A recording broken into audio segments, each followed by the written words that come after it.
vocês todas. É um grande prazer estar aqui novamente. E hoje nós nós estamos vivenciando o ano da leveza no grão. Então, em sintonia com essa leveza, a gente não pode levar nada muito a sério, nem quando dá errado no Zoom, né? Nós vamos hoje dar uma aula de literatura sobre quadrinhos. Quando a gente fala em quadrinhos, vamos ver o que que a gente quer falar exatamente. É, é um gibi, é tirinha, é revistinha, fotonovela, é um romance gráfico, é, o que que é? O que que é? É um mangá, uns quadrinhos do Japão. Na verdade, nós aqui vamos falar de tudo isso, mas nós vamos nos referir a quadrinhos de uma forma bem mais ampla, e nós vamos muitas vezes falar em HQ. HQ são as iniciais de história em quadrinhos, que é um termo que se usa com muita propriedade e muita frequência nas livrarias, nos festivais de literatura, nas conversas. Então, quando vocês virem HQ, nós estamos nos referindo a tudo que é tipo de história em quadrinhos. Vocês devem estar se perguntando, né? Desde quando quadrinhos são uma forma de arte, né? Então, porque para muita gente, quadrinho é uma coisa de criança, é um entretenimento, é uma coisa muito simples, mas não é bem assim, não. As histórias em quadrinhos, hoje, são consideradas um dos 11 tipos de arte do mundo atual. Isso é uma coisa muito interessante, porque a gente, às vezes, não se dá conta da importância dos quadrinhos na cultura, na maneira da gente se relacionar artisticamente. Então, aqui, por exemplo, tem uns degraus, né, mostrando as várias formas de arte. Então, são 11 tipos de arte no mundo atual, né, como eu estava falando. Então, uma quantidade grande. Aqui, nós temos literatura, no sexto espaço, né? Depois temos cinema, depois tem fotografia, depois tem no número 9, HQ. HQ é a nossa história em quadrinho. Olha que coisa interessante. Depois de HQ, ainda vieram os jogos eletrônicos como forma de arte e a arte digital também. Na Grécia Antiga, só para vocês terem uma ideia, só existiam 6 tipos de arte, né? Então, claro, naquela época não tinha fotografia, não tinha cinema, não tinha história em quadrinhos. Então, à medida que o tempo, né, a história vai evoluindo, as formas de arte também vão se expandindo. Há outras maneiras de a gente dizer arte, né? E como que tudo começou? Bom, os primeiros quadrinhos que apareceram, como a gente entende quadrinho, foi uma tirinha chamada The Yellow Kid, o garoto amarelo, o menino amarelo. Em 1894, lá nos Estados Unidos, foi publicada a primeira tirinha, ou historinha em quadrinhos, na revista Truth, que significa verdade, a palavra é verdade.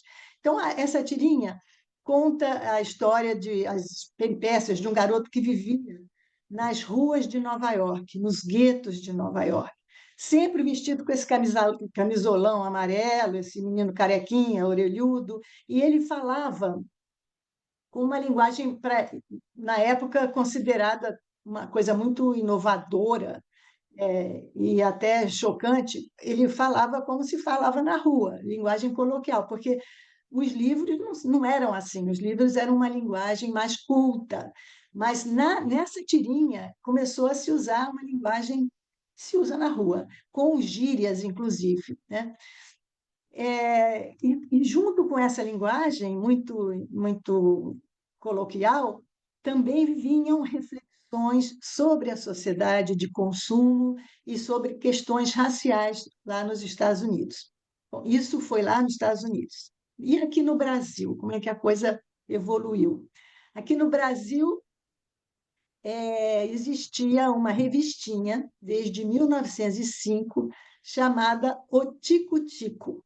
Talvez algumas de vocês podem se lembrar, porque essa revistinha ela foi publicada até 1962. Foi muito longa a história do Tico-Tico.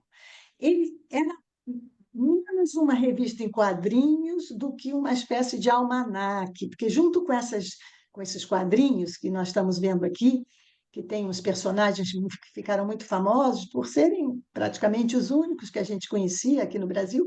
Então, tem esse gordão aqui chamado Bolão, tem o Reco-Reco, que é esse personagem de cabelinho espetado, esse negrinho aqui, esse pretinho, era um personagem chamado Azeitona, e eram personagens comuns, né? Assim, no dia a dia do brasileiro. Mas era assim, não era só história em quadrinho, tinha muita coisa educativa, é, muito assim, informações sobre civismo, geografia, história do Brasil, e teve um sucesso imediato. Já no ano seguinte, depois do lançamento, foram vendidos 100.000 exemplares por semana. Isso é muita coisa naquela época, com aquela população, com aquelas dificuldades financeiras todas que ainda hoje nós temos. E a grande novidade era que os temas e os personagens eram ligados à afirmação de elementos da identidade nacional. Isso foi uma grande coisa. A gente estava acostumado a consumir coisas que vinham de fora, e, de repente, estamos vendo esses personagens que se pareciam com a gente, né? Muitos passatempos, cantigas de contos de caráter educativo. Então, esse é o nosso início de quadrinhos no Brasil. E logo depois, bem logo depois, mas assim, nos anos 39, na verdade, 1939, surgiu uma revista chamada Gibi.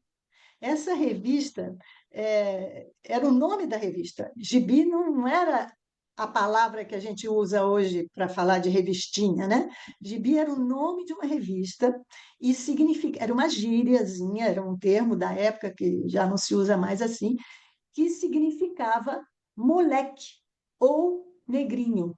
No Brasil, então, aqui tem uma figurinha, tá vendo? Um bonequinho negrinho assim, que era parte da logomarca, do logotipo dessa revista. O conteúdo era bem assim, é, vindo dos Estados Unidos, praticamente tudo. Recruta Zero, é, Dick Tracy, Popeye, esses personagens todos vinham para cá, a gente traduzia para o português e pronto, estava feito o gibi brasileiro. Só uma curiosidade, em Portugal não se chama gibi, porque essa é uma palavra bem brasileira. Em Portugal se chamava, e se chama ainda, banda desenhada, em vez de porque Portugal é muito próximo da França e banda desenhada é uma expressão que vem diretamente do francês, né? Banda no sentido de tira, com desenhozinhos, em francês é bande dessinée, daí o português ainda usa até hoje essa expressão em lugar de gibi. Só um detalhezinho, já que nós estamos falando de literatura, para vocês depois esnobarem, quando quiserem, né, dar uma de, oh, eu sei umas coisas, uma figura de sintaxe, essa substituição de uma palavra, que é uma marca, de uma palavra qualquer, pela marca que era comum, ligada ao objeto, se chama metonímia. Por exemplo, a revista Gibi virou um nome comum chamado gibi para todas as revistinhas. Por exemplo, Gillette é um clássico de metonímia, porque era o nome de uma lâmina, era uma marca de uma lâmina, e hoje a gente usa Gillette que representa qualquer lâmina de qualquer marca. Cotonete, mesma coisa, era uma marca da Johnson Johnson, eu acho, e era aquela hastezinha com algodão na ponta, e qualquer cotonete hoje é, tem esse nome, né? Mas não necessariamente dessa marca.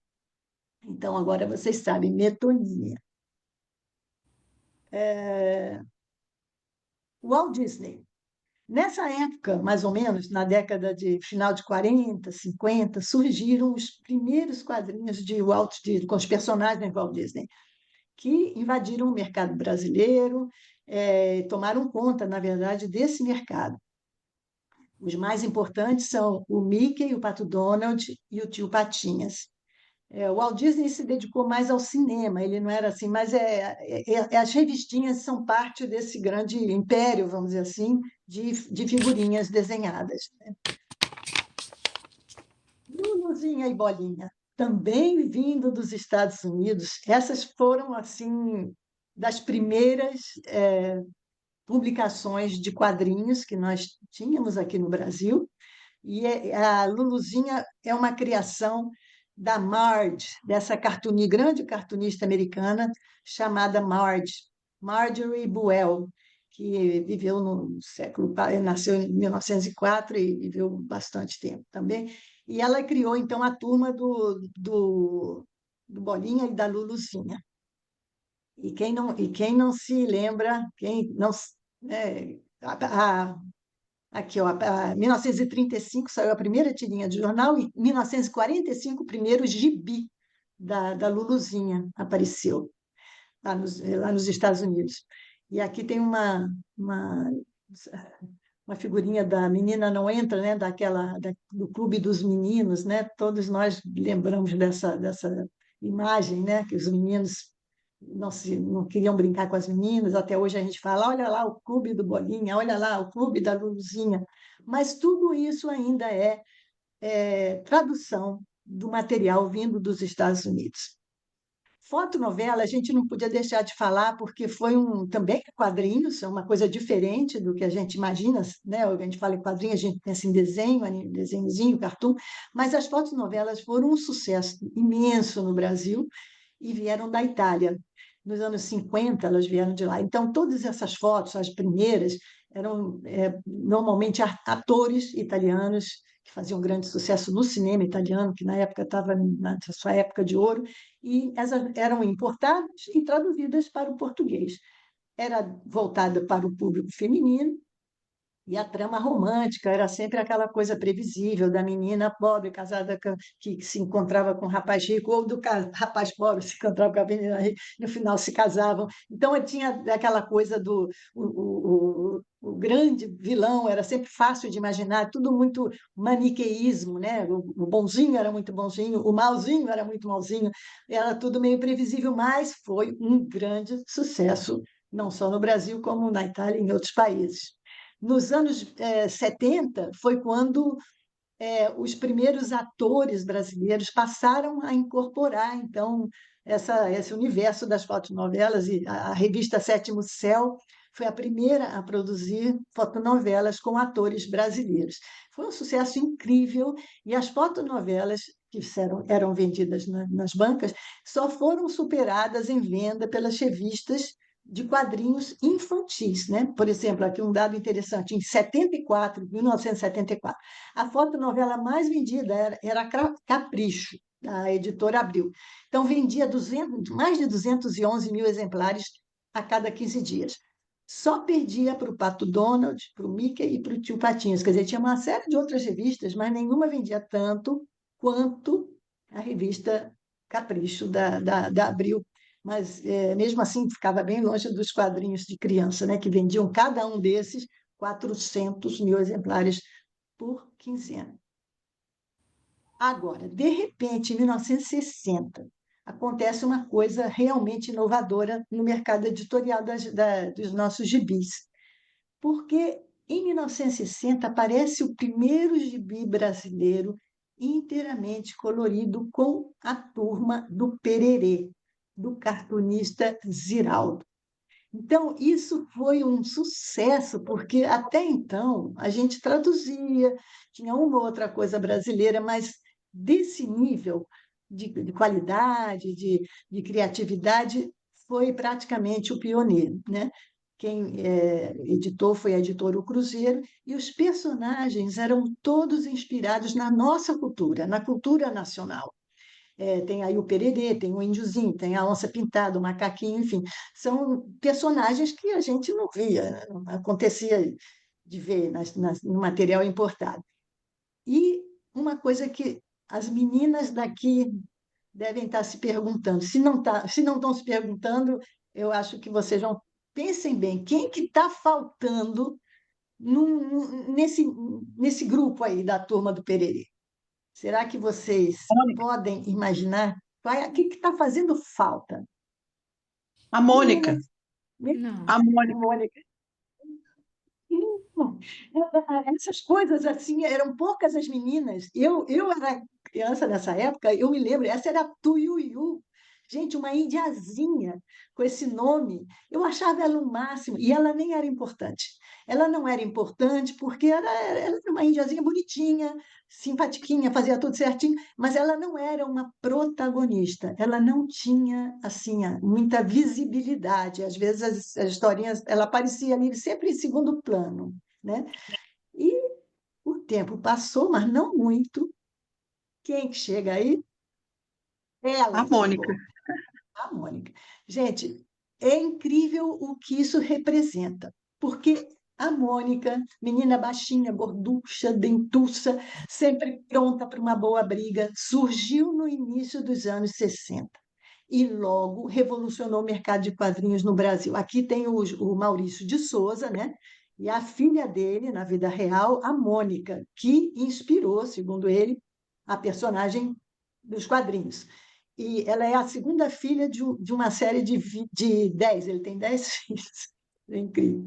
A Alice fez tanto sucesso que hoje ela é publicada em mais de 40 países, traduzida para 14 idiomas. Acho que a Ana Lúcia estava falando nisso antes da gente começar a nossa É, apresentação, que ela ficou eu vi impressionada com essa já. quantidade de idiomas, né? Agora, é, a gente tem que lembrar o seguinte, que época era essa? Ela não veio ela não veio porque o Maurício de Souza gostava da filha dele só, não veio só por isso. Ela veio porque o mundo estava mudando. Nós estamos falando dos anos 60, são os anos assim de muitas transformações sociais. Foi o ano da pílula anticoncepcional, da liberdade, aquela ânsia pela liberdade maior das mulheres que saem de casa, vão trabalhar, que assumem certas liberdades mesmo, certos espaços que antes não eram é, ocupados por elas, por nós, né? Mas calma aí, gente, essa história começou um pouquinho antes da Mônica aparecer. Ela surge, na verdade, a turma da Mônica, a história, surgiu em 1959, lá no jornal Folha da Manhã, que hoje é a Folha de São Paulo, no formato de tirinha, pelo então repórter Maurício de Souza. Maurício de Souza trabalhava fazendo reportagem, se não me engano, policial, era uma outra coisa, não tinha nada a ver com cartoon, mas ele adorava desenhar e numa hora ou outra que ele tinha livre, ele ficava rabiscando umas coisinhas, e ele criou dois personagens que esses sim foram os primeiros da turma que mais tarde viria a ser a turma da Mônica. E esses dois personagens são o cachorrinho Bidu, aquele cachorrinho azulzinho, e o personagem Franjinha. Então, haha, né? Chegaram antes da Mônica. Pouca gente sabe disso, porque eles tiveram um sucesso, mas não foi assim como depois veio a ser o sucesso da Mônica. Foi só depois, então, que surgiram esses dois, o Cebolinha e a Mônica, sendo que o Cebolinha era, no início, mais importante, ele contava mais histórias, ele era o heróizinho da turma, né? E a Mônica veio devagar, mas ela rapidamente roubou a cena. Então, a Mônica passou a ser a dona do pedaço, né? Isso reflete muito todas essas mudanças do papel da mulher na sociedade. E a turma da Mônica não parou mais de crescer, né? A Mônica, ela batia em todo mundo tinha medo dela, mas a turma toda não parou de crescer. Ela, dizem, né? Eu tenho que aceitar isso, porque eu li isso em algum lugar, numa entrevista, que foram criados mais de 440 personagens não para a turma da Mônica, mas com essa linguagem da turma da Mônica, né? Você se lembra, tinha aquele Pelezinho, tinha outras figurinhas que eram criadas para a campanha da vacinação, tudo isso faz parte desse universo da turma da Mônica, em grandes linhas, né? E com o passar do tempo, a Mônica cresceu e apareceu, né? Então aqui eu achei muito interessante essa tira porque mostra a evolução do traço da Mônica, do traço, né, do desenho. Então aqui nós temos o primeiro, depois se vocês quiserem eu posso mandar para vocês até o PDF dessa apresentação, vocês podem ver com mais cuidado tudo. Mas aqui, que aí está pequenininho, né, no celular, não sei. Mas aqui tem a Mônica, a primeira Mônica, em 1963, com o coelhinho que ainda era amarelo. O Sansão, ele começou com essa cor, ele é amarelinho. E a Mônica com uma cara de zangada, poucos amigos. E ela, com o passar do tempo, aqui tem 1966, depois 67, 70, e ela foi evoluindo, a expressão dela, as historinhas e tudo. Em 85 houve uma mudança significativa no jeito dela ser. Então, reparem, porque isso eu vou mostrar no próximo slide, porque que eu estou chamando a atenção para isso. Reparem no olho, no olhar dela. Né? De Uhum. 85, o olho já cresceu, e aqui em 2013 é um olhão grandão, é um sorriso mais assim cativante, vamos dizer assim, do que aquela mal-humorada bonequinha dos anos 60 lá atrás, né? Então, vamos ver o que é que acontece. A Mônica teve uma grande influência do mangá japonês. Eu não estou viajando, não, isso é, vamos lá ver. Esse senhor que está aqui é tido como o mestre do mangá, e o nome dele é Osamu Tezuka. Ele nasceu em 1928 e morreu em 1989. É uma pessoa muito importante na história dos quadrinhos.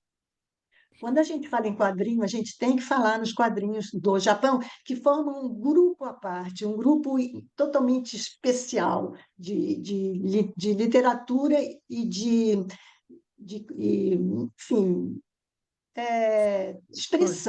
expressão visual e estética e também de histórias, no jeito de história. São histórias mais ativas, mais cheias de soco e super-herói, aquela coisa, é uma linguagem mais mangá. E também porque ele é um livrinho que a gente abre, né, como é a escrita japonesa, a gente abre da direita para a esquerda, é o contrário, porque eles escrevem, né, da direita para a esquerda e nós escrevemos ao contrário. Eles escrevem, tá certo, da direita para a esquerda e a gente escreve da esquerda para a direita. Bom, por isso eles têm esse nome próprio, mangá. Então, o mangá tem, se a gente olha para os personagens individualmente, a gente vê esses olhinhos bem abertos, bem como são os olhos da Turma da Mônica hoje todos, né? Isso, em parte, se deve ao fato de. Daqui tem uma foto feita de 1984. Houve um encontro histórico, né, para os cartoons, para os gibis, para as histórias em quadrinhos, um encontro no Japão, do Maurício de Souza com o Osamu Tezuka. E eles se tornaram realmente amigos muito próximos. E tudo isso, houve um intercâmbio grande entre os dois. Eu acho que os dois, um aprendeu com um, o outro aprendeu com o outro. Claro que eu não sei qual seria a influência da Mônica no mangá, mas deve ter havido, né? E é importante a gente pensar que esse intercâmbio foi assim muito que realmente marcou o caminho da Mônica e da sua turma aqui no Brasil. Em 2008, houve uma versão adolescente da Turma da Mônica, com sucesso imediato. Então, aqui, olha só a capa da Turma da Mônica Jovem. Aqui em cima, não sei se vocês vão poder ler, mas tem um selinho escrito em estilo mangá. Então, eu não estou viajando, isso aqui é uma coisa que eles aceitam como realidade. A Mônica Jovem é um desenho, um traço e uma estética muito, muito influenciada pelo mangá japonês. Aqui está escrito Bem-vindos ao Japão, e várias histórias têm esse apelo, né, da ação, né, da grande movimentação, sem que, a história da Mônica infantil, né, tenha desaparecido. Então, as duas linguagens convivem até hoje.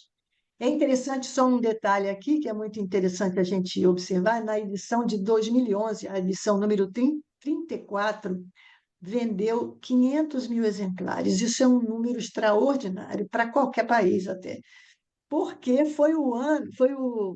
a edição em que se anunciou que a Mônica ia beijar o Cebolinha e os dois iam namorar.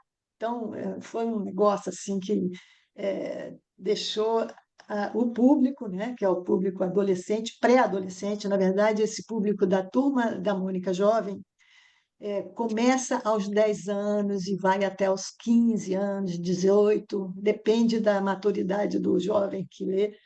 Mais uma vez, o Maurício de Souza falou numa entrevista que a infância está encolhendo no Brasil, que antigamente a Turma da Mônica infantil, ela tinha um público cativo até os 14 anos, mais ou menos, que hoje não, vai até os 10. Então, houve uma mudança na faixa etária do leitor das revistas. Hoje, a Turma da Mônica Jovem é lida por crianças mais jovens do que antigamente. Muito interessante essa observação dele, que eles têm todos os números, eles podem avaliar isso com bastante clareza, né? Mas falamos muito de adolescência e tudo, mas vamos passar direto para os adultos, porque temos muita coisa para falar dos quadrinhos dos adultos.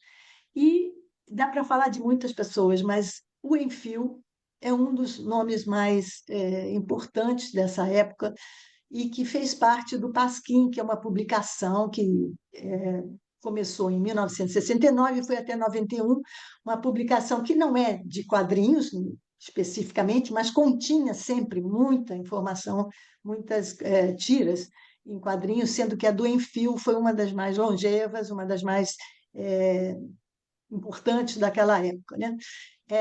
Muitos cartunistas trabalharam no Pasquim, como o Ziraldo, como o Milo Fernandes, o Jaguar, tudo isso.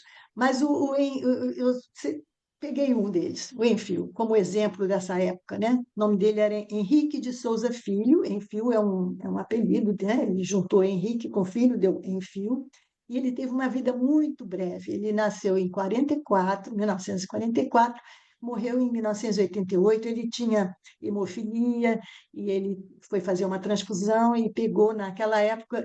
Era uma época muito conturbada com várias coisas, inclusive era a época que tinha a AIDS surgiu e não se sabia o que fazer para combater, enfim, e o sangue que ele usou para tratar a hemofilia dele estava contaminado com o vírus da AIDS e ele faleceu em função disso.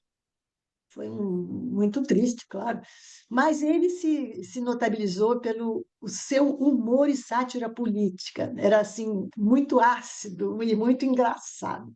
Então ele fez um enorme sucesso, apesar da sua breve passagem aqui entre nós, trazendo os quadrinhos não mais para a criança nem para o adolescente, que podiam ver também tudo, mas era voltado basicamente para o público adulto e fazia muita crítica social, naturalmente. Vou dar uma passagem rápida nos quadrinhos pelo mundo, já com essa ideia do adulto em mente, né? E que somos nós. Mafalda. Mafalda, a grande personagem de quadrinhos da Argentina.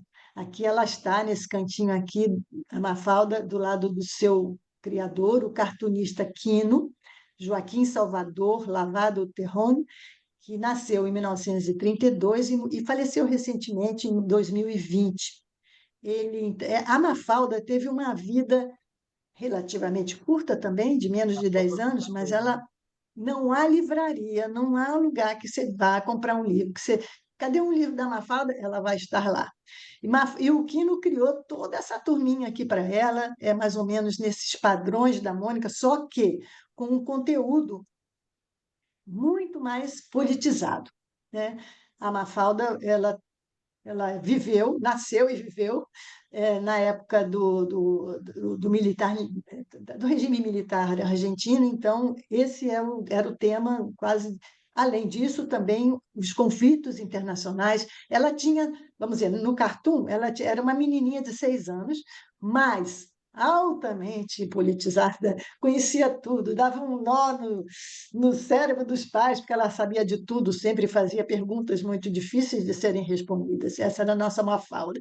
E a Mafalda aqui está o Quino, um pouco antes dele falecer, com uma escultura da Mafalda, que existe lá em Buenos Aires, no bairro de San Telmo, e ela é o lugar preferido para fotografias e tudo, ela está lá no seu cantinho, muito perto da casa onde morava o cartunista. Nos Estados Unidos, o que que nós temos? Nós temos os Peanuts, que aqui a gente chama de Charlie Brown. Charlie Brown e Snoopy. Essa tira era uma tira de jornal, mas teve uma vida longuíssima. Ela apareceu, sei lá, acho que foi nos anos 50 ou 40 e foi até 2000. Charlie Schultz, que era Charlie Schultz era o criador do Charlie Brown e do seu cachorrinho, o Snoopy, ele morreu com uma prancheta na mão. Ele estava realmente morrendo e ficou muito zangado que alguém tirou a prancha da mão dele. Espera aí que eu ainda não acabei de fazer o meu desenho. Foi publicada, então, de 1950 a 2000, em 75 países, com 40 idiomas. O Charles Schultz, ele sempre disse que o Charlie Brown era o alter ego dele, era assim que ele era quando era pequeno, era um menino tímido e muito doce e sempre apaixonado pela menina de cabelo ruivo, que nunca deu bola para ele. Enfim, era aquele menino tentando se posicionar na turminha dele, que era uma turminha muito animada, e é um grande meio de comunicação para filosofar sobre a vida. Ele tem essa coisa da doçura, do, do menino que está isolado e o bullying, e tudo isso é um conteúdo bastante infantil, mas infantil no sentido assim, é sobre a infância, mas não voltado para a criança. A criança até pode achar engraçado, mas o adulto vai perceber as nuances, vai entender melhor do que se trata, a profundidade de como se vê a infância através dos olhos daquele homem que um dia foi um deles, né? Agora, na França nós temos o Asterix. O Asterix é um clássico já, né? Assim, completamente diferente desses outros que nós vimos, da linguagem das Américas, né? Do quadrinho, é muito europeu. Primeiro, porque trata de uma época bem histórica da Europa. Todas as aventuras do Asterix, que é esse bonequinho aqui com asas no, no seu capacete. O Asterix é o herói, né, desses quadrinhos, e ele tinha esse amigo grandalhão, que é o Fortão, com um cérebro pequeno. Ele era o dono de um cérebro privilegiado, e o Asterix fazia as coisas acontecerem carregando e cavando. Bom, enfim, é uma história deliciosa que foi criada também nos anos 50, se não me engano, é o maior clássico francês de HQ, é, uma quantidade incrível, 111 idiomas e dialetos traduzidos, criado por essa dupla, né? O René Goscinny, que é um francês, e o Albert Uderzo, que é um italiano, é um francês de origem italiana, e os dois trabalharam juntos durante muitos anos, até a morte do Goscinny. A história se passa no ano 50 antes de Cristo, né? Na época que o Império Romano invadiu a Gália, que mais tarde viria a ser a França, mas é uma paródia da sociedade francesa da atualidade. Então, é divertidíssimo, virou filme, e tem também tudo que é livraria que vocês possam imaginar.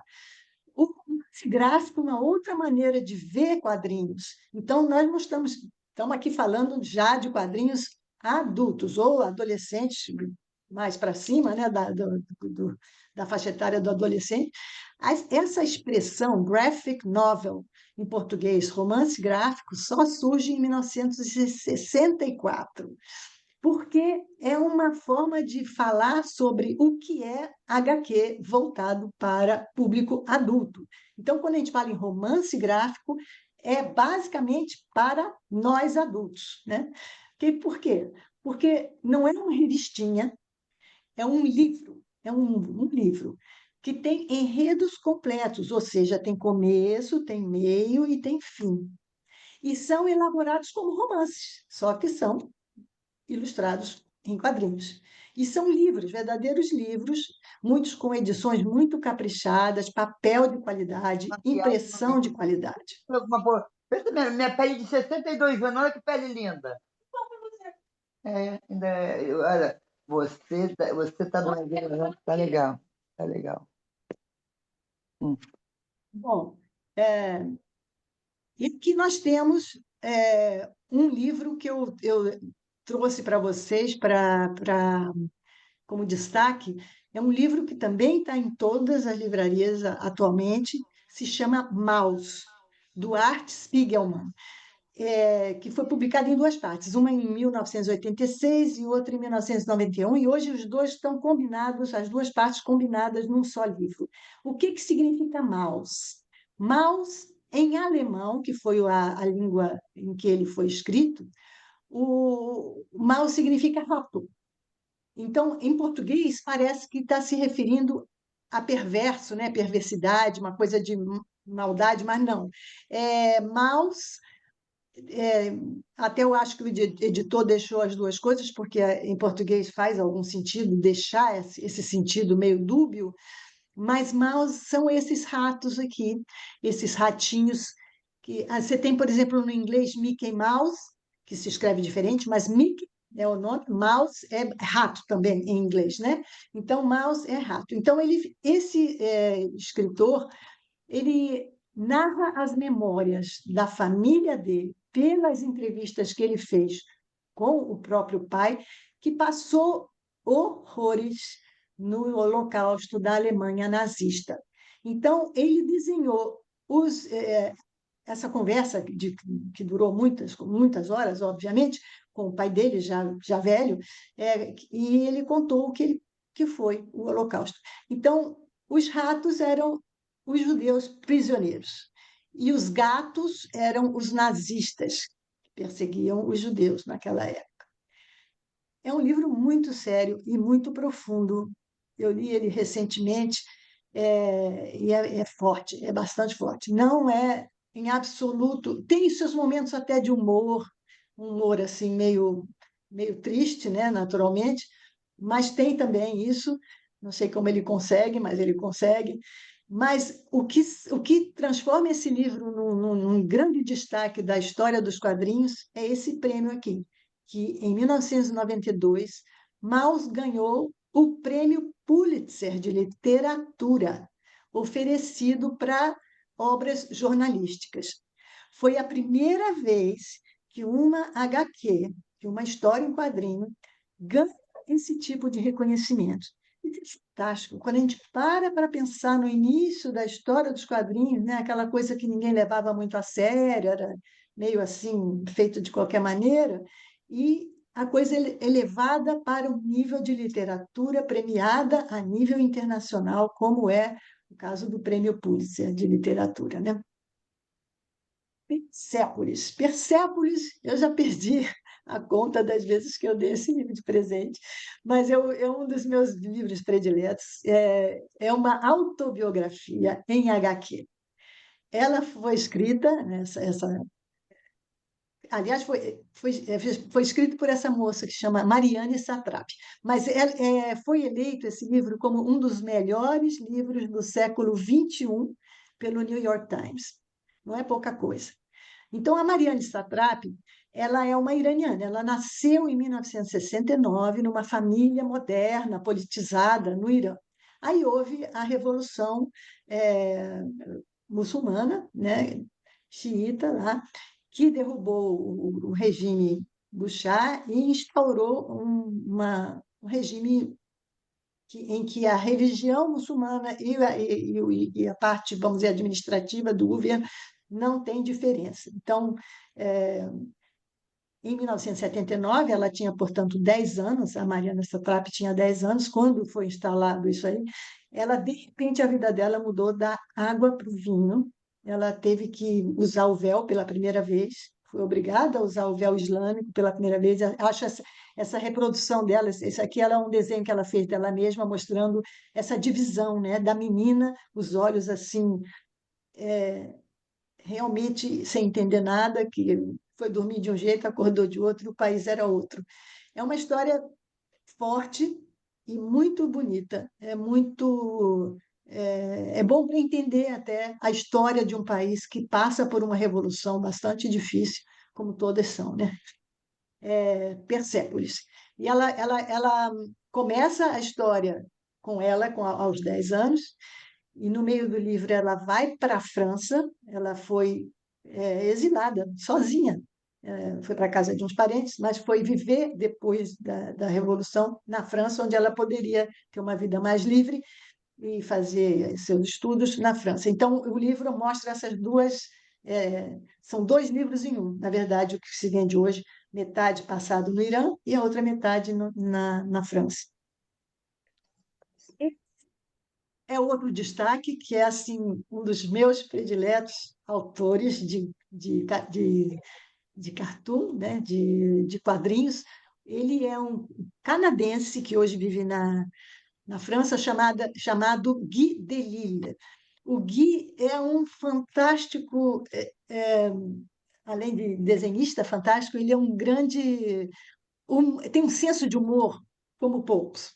Ele morou em Mianmar e morou em Israel também, em momentos diferentes, acompanhado da mulher dele, que é uma médica e que trabalha na organização Médicos Sem Fronteiras. Se vocês talvez conheçam, os Médicos Sem Fronteiras é uma organização sem fins lucrativos que cuida de pessoas que estão em situação de emergência, em zonas de guerra ou exiladas, enfim, pessoas que estão sem nada, que estão longe de suas casas e precisam de assistência médica. Então, lugares difíceis.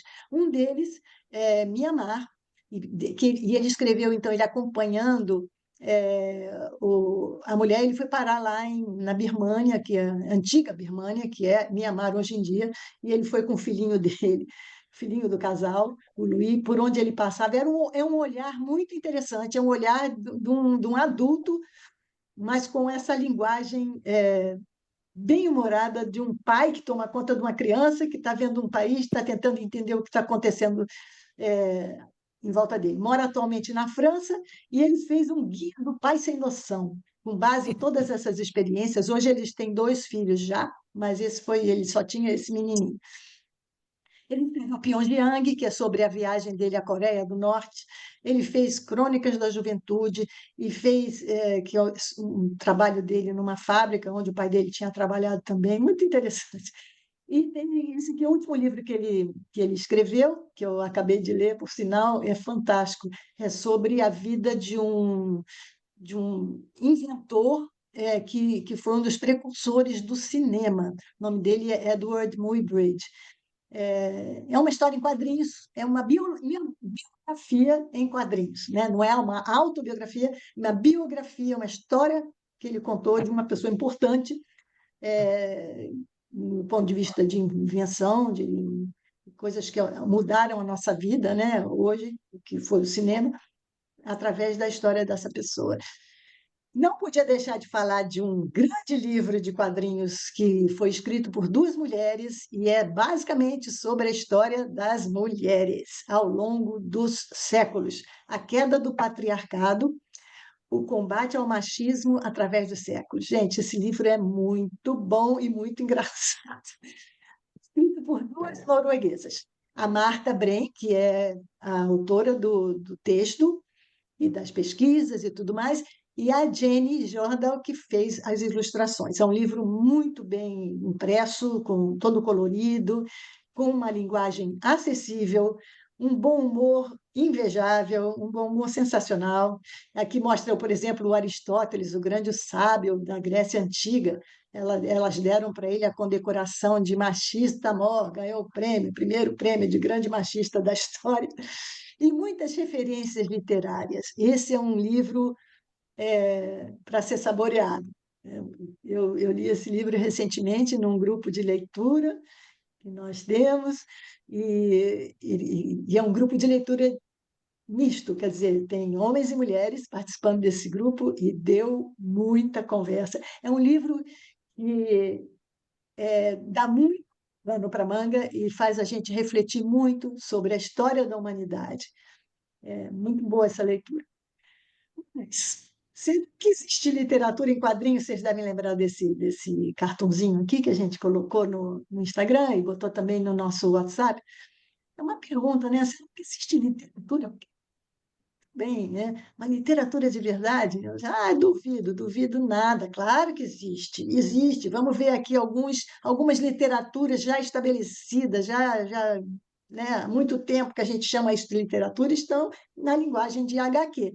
A Odisseia de Homero, escrita na Antiguidade, sobre a história da mitologia, da Guerra de Troia, e uma opção de coisas da Grécia Antiga. Então, às vezes, dá uma preguiça ler. Ai, meu Deus, Odisseia de Homero, a gente olha para o tamanho do livro.